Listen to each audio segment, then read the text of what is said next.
দর্শক ফেসবুক বন্ধুরা, আপনারা সবাই কেমন আছেন? ভালো আছেন? আলহামদুলিল্লাহ। আজকে আমাদের এই বশিকপুর হঙ্গারাট, এই হঙ্গারাটে অনেক নাম আছে, অনেক স্মৃতি আছে। আজকে সে হঙ্গারাটে আমরা এসেছি আপনাদেরকে এই হঙ্গারাটের কত মানুষ, কত ধরনের আত্মীয় স্বজন এই হঙ্গারাটে চলাফেরা করেছে। যারা এই হঙ্গারাট থেকে বড় হয়েছেন তারা অনেকে পেটের দায়ে তারা অর্থ ইনকাম করার জন্য বিভিন্ন দেশে গিয়েছে। আজকে সে হঙ্গারাটটাকে আমরা তুলে ধরার জন্য চেষ্টা করব। ধন্যবাদ সবাইকে। আসেন। এই এলাকার একটা কৃতি সন্তান, উনিও প্রবাসী। আপনি তো প্রবাস জীবনে চলে যাওয়ার পরে আপনার এই নিজের এলাকার ব্যাপারে কি রকম চিন্তা ভাবনা ছিল একটু বলবেন? অনেক ভালো হয়েছিল। আমার খুব ইচ্ছে ছিল মানে বাংলাদেশে যদি ভিসা চালু থাকতো তাহলে আমি নিজে 30টা লোক, এবার আমি যে আসছি, আসার সময় আমি 30টা ভিসা নিয়ে আসতে পারতাম। আমাদের কোম্পানি 600 লোক নেবে 1 তারিখ থেকে, কিন্তু আবুধাবিতে ভিসা বন্ধ। আমাদের বাংলাদেশ সরকার যদি এই ব্যাপারে নিয়ে যদি কোনো কথা বলতো তাহলে আমরা খুব মানে এলাকার গরিব দরিদ্র লোকদের মানে একটু সহযোগিতা। দর্শক, উনি বলছে যে উনি প্রবাস জীবনে যে সময়টুকু ব্যয় করে আসছে, উনি যে কোম্পানিতে চাকরি করতেন ওই কোম্পানিতে সামনে কিছু ভিসা চালু হবে, কিন্তু অর্থনৈতিক অভাবের কারণে, মানুষের সচ্ছলতার কারণে না হওয়ার কারণে মানুষ হয়তোবা কিছু করতে পারে না। কিন্তু ওনার আবেগ উদ্বেগ সবই ঠিক ছিল। আমরা দোয়া করি ওনার জন্য, ওনার প্রবাস জীবন ভালো কাটুক। এবং কি আপনি যখন প্রবাসে গেছেন আপনার এই মাতৃভূমির জন্য কতটুকু আপনার টান, কতটুকু আন্তরিকতা, কতটুকু পরাণ পড়ছে, মানুষের তাকে পরাণ পড়ে। হ্যাঁ, আমি এলাকার প্রত্যেকটা লোকের সাথে যোগাযোগ সবসময় রাখি, ফোন করি, কথা বলি, মানুষের মানে কথা জানতে চেষ্টা করি যে আপনারা কেমন আছেন, কি আসু বিষয়, মানে সবকিছু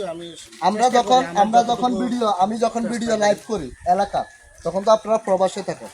এই ভিডিওগুলো দেখলে আপনাদের মনের ভিতরে কি রকম? আমাদের খুব ভালো লাগে, কারণ আমরা প্রবাস থেকে দেখতে পাই, মানে আমাদের এলাকাটা দেখতে পাই, এলাকার ভাই ব্রাদারকে দেখতে পাই, খুব মজা লাগে। ধন্যবাদ। আপনারা সবাই ওনাকে লাইক করবেন, কমেন্ট করবেন, সেটাই আপনাদের কাছে শেয়ার করবেন। থ্যাংক ইউ, ধন্যবাদ।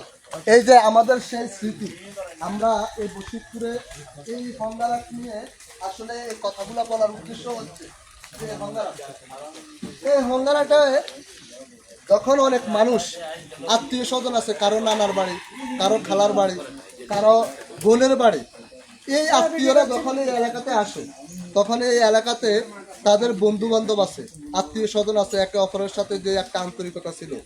কিন্তু আমি আগে বলেছি প্রত্যেকটা মানুষ এই পেটের জন্য, এই ফ্যামিলির জন্য কেউ বিদেশে চলে যায়, কেউ ঢাকাতে চলে যায়, কারোর সাথে কারো দেখা নাও হতে পারে দীর্ঘদিন।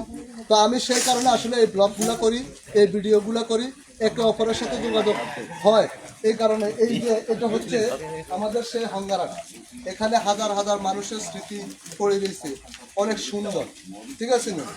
কিন্তু এই স্মৃতিগুলাকে ধরে রাখার জন্য হয়তোবা কারো সময় হয় না, বা কারো সময় থাকলে আসার সুযোগ হয় না। আজকে আমরা এর ভিতরে কত মানুষ, এই যে আমাদের এই বশিরপুর হঙ্গারাট, এই হঙ্গারাটে মানুষদের জন্য আপনারা দোয়া করবেন এবং কি আপনারা সমর্থন করবেন, একে অপরের সাথে যোগাযোগ রাখার চেষ্টা করবেন। ধন্যবাদ সবাইকে। এই যে এদিকে দেখুন, ধন্যবাদ সবাইকে। এবং সকলের প্রতি দৃষ্টি আকর্ষণ করছি, আপনারা এই যে প্রতিটা মানুষ, এই প্রতিটি মানুষ এই এলাকায় বড় হয়েছে, এরা প্রবাসে কেউ গেছে, কেউ প্রবাস থেকে ফিরে আসছে, সব মিলেই এদের জীবনটা অনেক সুখী। ধন্যবাদ সবাইকে। আপনারা আমাদের জন্য দোয়া করবেন এবং আপনারা আমাদের এই ভিডিওগুলো যদি ভালো লাগে অবশ্যই লাইক করবেন, কমেন্ট করবেন, শেয়ার করবেন। বিশেষ করে এই বশিরপুরে যারা আছেন, এই বশিরপুরে যারা প্রবাসী আছেন, দেশে বিদেশে যেখানে থাকেন, আপনারা আমাদের এই ভিডিওগুলোকে সমর্থন করবেন। সবার সুস্বাস্থ্য কামনা করি। বিশেষ করে প্রবাসী ভাইদেরকে আমরা দোয়া করি মন থেকে, প্রবাসী ভাইরা যেন করে। ধন্যবাদ সবাইকে। এর সাথে কি দোকানদারের সাথে কিছু কথা বলেন না? তুই ভিডিও, তুই কথা কস কি? এখন আয়তো আমরা কম লাগে, আমরা এটা তো হচ্ছে